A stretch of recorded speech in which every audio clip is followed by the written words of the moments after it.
Un saludo para todas y todos. Hoy vamos a hablar de Michel Foucault, el poder y la emancipación, a propósito del caso Foucault de estos días. Inicio con este epígrafe.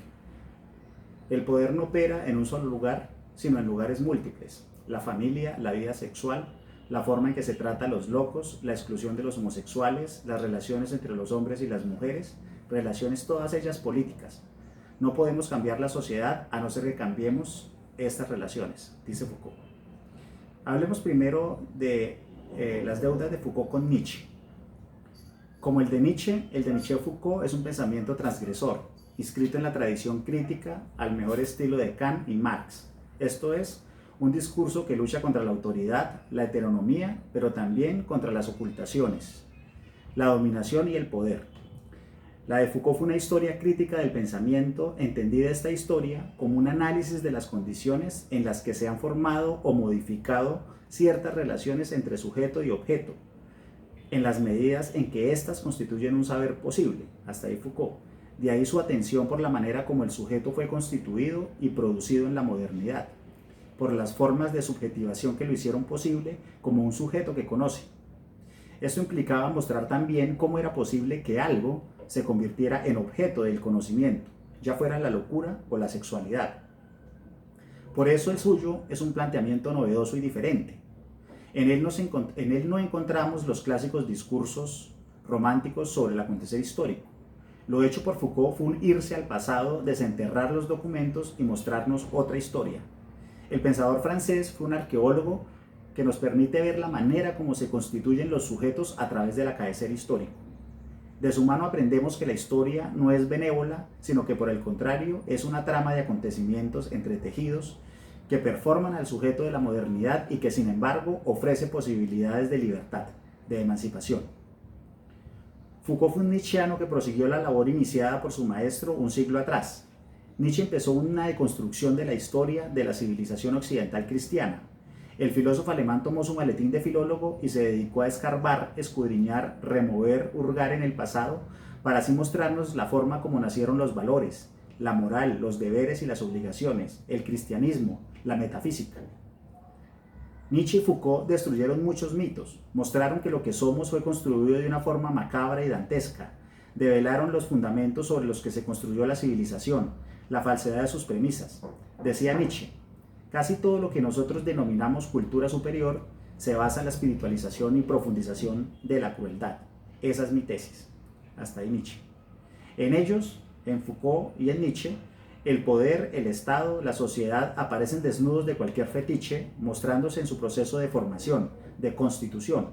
Foucault se ufanó de enseñar a pensar de otro modo. Ese era su objetivo. Él mostró otra visión de los hechos. Nos enseñó a observar el pasado de forma radicalmente distinta. Los estudios de Foucault son profundos, minuciosos, están sustentados con una documentación extensa. En su tarea desenterró documentos, desempolvó pergaminos, escudriñó bibliotecas, solo con el fin de mostrar cómo hemos llegado a ser lo que somos. Esto es, mostró una ontología del presente, con la que podemos detectar los límites de nuestra experiencia y así apostarle a la creación de otros modos de ser, de otras subjetividades. Es clara la influencia de Nietzsche en su obra, del cual tomó el método, la genealogía, ese amor por desenterrar fantasmas e inquirirlos sobre cómo penetraron en la subjetividad hasta convertirse casi en instintos, como decía Nietzsche. Fue una mirada que los dos compartieron. Nietzsche, en la genealogía de la moral, aplicó a sus estudios históricos sobre los valores lo que él llamó la capacidad de rumiar, para hacer alusión a ese ejercicio de relectura crítica sobre la historia, actividad para la que se requería, según él, ser casi una vaca. Foucault dedicó un escrito titulado Nietzsche, la genealogía de la historia, al estudio del proceder epistemológico del pensador alemán. De él extrajo ideas relativas a la historia, entre ellas la desconfianza por la quimera del origen y la participación de procesos de emergencia y procedencia en la constitución del presente o de los objetos de investigación. Foucault no creía en el origen de los sucesos, pues pensaba que suponer un origen era una postura metafísica donde se acudía a presupuestos transhistóricos, suponiendo que existía ya algo de antemano como la identidad o el ser, y que el origen del evento era solo una perfección de esa antesala preexistente al acontecimiento mismo. No hay un origen de las cosas, estas emergen en las relaciones de fuerzas, en las prácticas. La religión, por ejemplo, no tiene un origen, sino que en un momento dado tuvo que haber ocurrido algo que la hizo aparecer. Foucault, de acuerdo con una interpretación que hace de Nietzsche, utiliza la palabra invención para reemplazar la palabra origen. Además, Nietzsche también decía que entre más buscas el origen de las cosas, menos encuentras un origen, más se difumina todo. El conocimiento, por ejemplo, fue inventado. Dice Foucault, el conocimiento no constituye el instinto más antiguo del hombre. Dice Nietzsche que el conocimiento está hecho de hecho relacionado con los instintos, pero no está presente en ellos ni ser siquiera un instinto entre otros. El conocimiento es simplemente el resultado del juego, el enfrentamiento, la confluencia, la lucha y el compromiso entre los instintos. Es precisamente debido a que los instintos chocan entre sí, se baten y llegan finalmente al término de sus batallas, que hay un compromiso y algo que se produce. Este algo es el conocimiento. Hasta ahí Foucault. Esto no quiere decir que el conocimiento sea natural, por el contrario, es contranatural. Es opuesto a la realidad, es una entidad diferente, surgió como producto del azar. No hay ninguna semejanza entre la naturaleza humana y el mundo por conocer. El conocimiento no es afinidad con el mundo, es lucha, tensión. Foucault da el salto y verá el conocimiento como una relación de poder. Dice Foucault, o sea, el conocimiento es siempre una cierta relación estratégica en la que el hombre está situado. Es precisamente esa relación la que definirá el efecto de conocimiento y por esta razón será totalmente contradictorio imaginar un conocimiento que no fuese en su naturaleza obligatoriamente parcial, oblicuo, perspectivo. El conocimiento es perspectiva, como decía Nietzsche también. Este carácter perspectivístico del conocimiento se debe a que hay relación de fuerza, hay batalla, hay un ángulo especial desde el cual nos acercamos al objeto. En esto la concepción de la verdad de Nietzsche, entendida como efecto de poder, fue clave. De ahí que la verdad no está fuera del poder ni carece de poder, más bien produce efectos reglados de poder. Por eso la educación, las ciencias, las ideologías son productos del poder, pero también son perspectivas de verdad que crean o reproducen formas de control y dominación social. Pasemos a un segundo tema para mostrar estos aportes de Foucault: las relaciones de poder y las posibilidades de la emancipación. Preguntémonos ahora, ¿qué entendía Foucault por poder? Y paralelamente, ¿cómo es posible la libertad para construir alternativas emancipatorias? Para Foucault, en todas las relaciones sociales hay relaciones de poder. Estas están omnipresentes en la familia, la escuela, la fábrica, manifestándose claramente en la relación del padre con el hijo, del maestro con el alumno, del jefe de personal con el empleado. Precisamente en esto consiste la teoría de los micropoderes. El poder no tiene un centro de irradiación, no es algo que lo posea una persona determinada y en quien tenga su origen, pues no hay sujeto preexistente a las relaciones de fuerza. Él ya está sumergido en un campo de poder. El poder produce saber y también es constructor de lo real.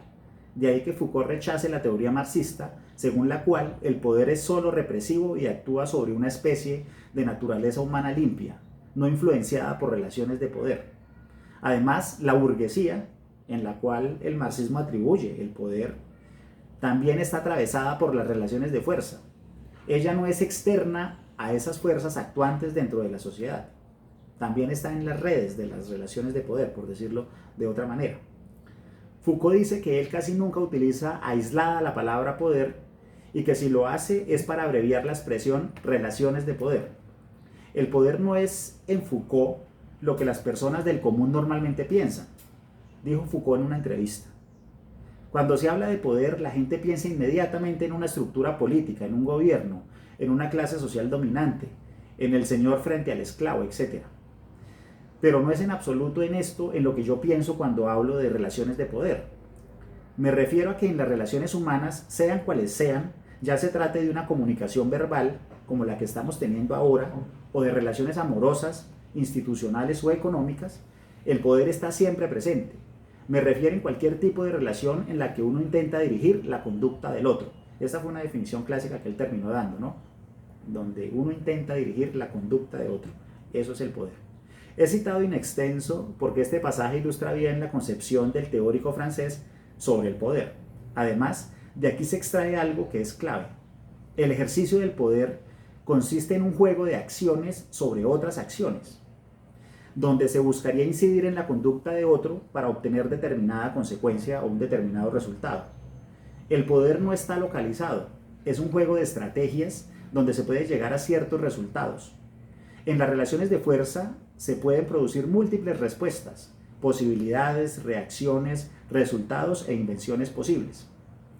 Las relaciones de fuerza son una tensión donde una parte puede ser más fuerte que la otra, pero esa relación no es definitiva, es móvil y puede cambiar.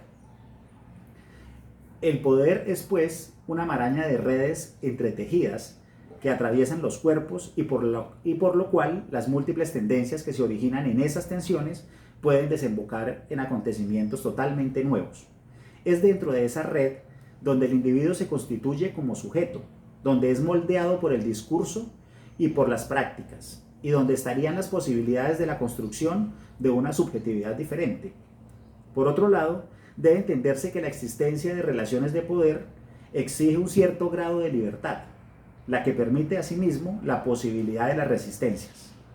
Y al evocar esta última probabilidad, también entra en escena la factibilidad de engaño, de huida, de creación de estrategias para invertir la situación, etc.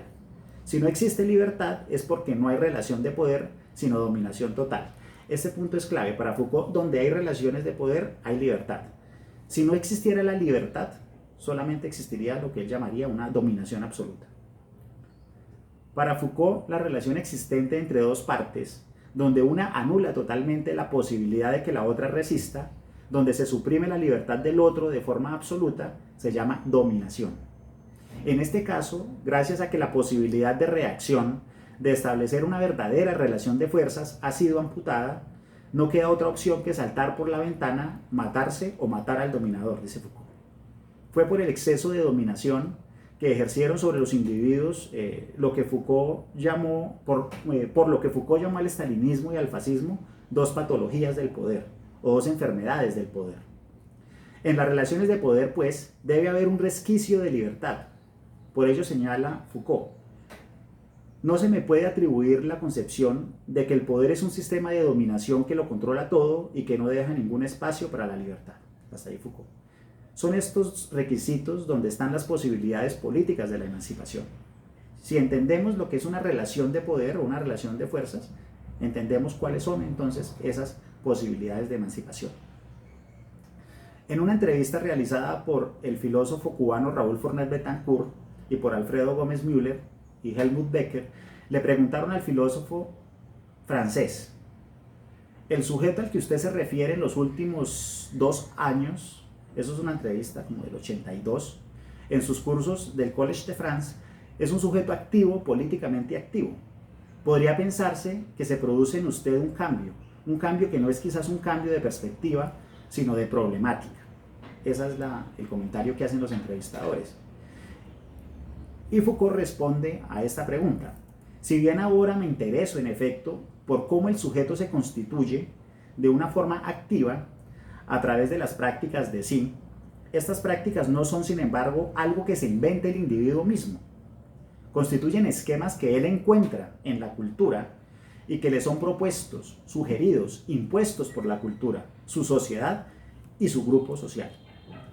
Esta pregunta tiene que ver con el giro que Foucault da al final de su carrera, ¿no? Con lo que se ha llamado como la tercera etapa de Foucault, cuando Foucault se va al estudio de los griegos, ¿no? De las prácticas cristianas, de las prácticas de los romanos, para mostrar cómo a través de esas prácticas hay una constitución de sí, de otras subjetividades, ¿no? O de una subjetividad, para derivar de ahí la posibilidad de constitución de distintos modos de ser. Esta entrevista es fundamental, a mi parecer, y le doy tal importancia precisamente por ser una de las últimas brindadas por Foucault. Aquí él expresa que el sujeto siempre está inmerso en relaciones de poder-saber, pero estas relaciones nunca son las mismas, ni son fijas o absolutas. Entonces, es dentro de esas posibilidades donde el ser humano puede transformarse, experimentar nuevas formas de subjetividad. Me parece importante resaltar que Foucault no es un juglar de la transgresión, del escándalo o del delirio por novedades que eclosionan salidas de la nada. No existe una libertad absoluta en la cual el individuo forje una forma de subjetividad totalmente transgresora que quiebre los límites y los cercos que lo rodean. En este sentido, las propias afirmaciones de Foucault sobre una subjetividad que se constituye como obra de arte deben matizarse, ¿no? Es clara su preocupación al final de su vida por los modos de subjetivación y de desubjetivación, lo cual implicaba superar las relaciones del saber-poder existentes en una determinada sociedad, lo que requería un ejercicio de permanente metamorfosis. Antropotécnicas, diría Sloterdijk, prácticas de sí, escultura de sí, etc. Sin embargo, estos ejercicios de autotransformación, de autogobierno, que significan además un ejercicio político de emancipación de los otros, no son absolutamente libres, lo cual se debe a que todo individuo concreto siempre goza de libertad relativa frente a factores culturales, económicos, políticos, pulsionales, etc. Es en esta libertad relativa donde están las posibilidades limitadas de cambio, de lucha, de resistencia política. Pensar en un dandismo absoluto en Foucault es ir en contra de su profundo sentido realista y nominalista. Lo que yo quiero decir con esto es que no se puede pensar en que Foucault pensaba que el individuo se podía sacar de la nada ciertas prácticas de libertad y constituir modos de subjetivación, sino que siempre estaba condicionado por el medio, por las relaciones de saber y de poder, y que siempre es dentro de esas tensiones, dentro de esas relaciones, donde hay ciertas posibilidades limitadas, ciertamente, pero las hay. Por eso, además de tener en cuenta que Michel Foucault ya finalmente no aporta mucho, en esto no estoy diciendo que no aporta nada, a la hora de pensar la acción política colectiva, los movimientos sociales, por ejemplo, el poder en la geopolítica, el tema de los partidos políticos, entre otros aspectos relevantes para el mundo actual, no debemos pasar por alto sus propias palabras cuando decía: al dirigir la propia atención hacia sí mismo, no se trataba, como hemos visto, de abstenerse del mundo y autoconstituirse como un absoluto. No hay esa constitución como un absoluto, ¿no? Eso es fundamental tenerlo en cuenta para evitar tener una visión de Foucault como si fuera un transgresor total. Bueno, y por último, frente al caso Foucault tan sonado esta semana, hay que decir lo siguiente: creer que la inteligencia y la genialidad tienen una correspondencia necesaria con la ética es puro moralismo. Foucault dejó herramientas valiosas para el análisis de la modernidad y del presente que permanecerán vigentes por mucho tiempo. Gracias por su atención.